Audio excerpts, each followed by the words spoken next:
Armed Forces Minister James Heappey was left feeling very embarrassed after the Ministry of Defence's fire alarm sounded during a BBC breakfast interview on Friday morning. As the alarm blared, the minister suggested to return the conversation in a few minutes, but presenter Charlie Stayt was determined to carry on to probe him over P&O Ferry's mass sacking of 800 staff without giving them notice. As the pair were discussing the latest on the ongoing Ukraine conflict and how the UK government has assisted the war-torn country, the Ministry of Defence's fire alarm sounded. "I'm really embarrassed," Heappey told Stay as the alarm blared live on air. "Do you want me to come back to you in a few minutes when they have stopped testing the fire alarms in our building?"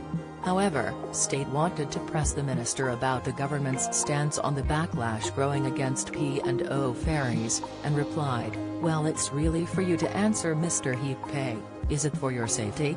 Do you know it's a test for sure?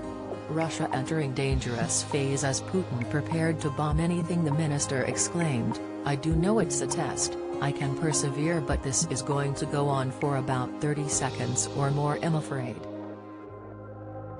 However, Stayt replied, "I think we are going to miss our opportunity to speak to you, so I am going to carry on and we will let the noise carry on.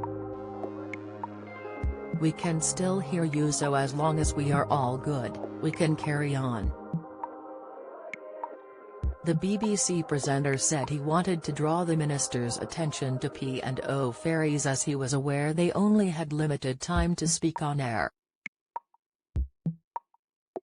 "I have heard various comments from government ministers saying how outraged they are and that they are very angry, but that doesn't mean anything to someone who found out they were sacked immediately and escorted off a ship and they don't have a job," Stayt fumed.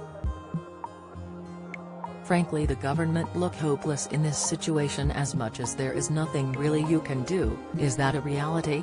Heappey replied, "Charlie, I think that is the reality, and I think you are perfectly right to say that the government's anger will mean very little to those who have been sacked in such an appalling way.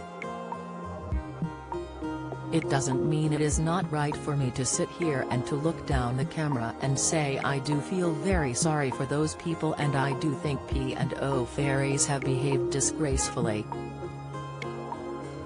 Putin warned of direct NATO action if Russia uses chemical weapons. Latest Charlie Stayt erupts at Heappey over supply of weapons to Ukraine. Video Ferrari loses it with Heappey as Putin can do whatever he likes. Update: the minister stressed he wished the company would have given the unions and the government more opportunity to engage with them to try to save the jobs. "Ultimately, it is not something the government could have stopped P&O ferries from doing, and now we must support those who have lost their jobs," he added. Almost a quarter of staff were told via video message on Thursday it was their final day of employment.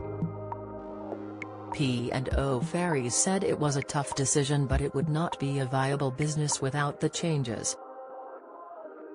A statement from P&O added, "We have made a £100 million loss year on year, which has been covered by our parent DP World. This is not sustainable. Without these changes, there is no future for P&O ferries. The company is responsible for carrying 15% of all freight cargo in and out of the UK and more than 10 million passengers a year before the pandemic." BBC Breakfast continues weekdays between 6 a.m. and 9:15 a.m. on BBC One.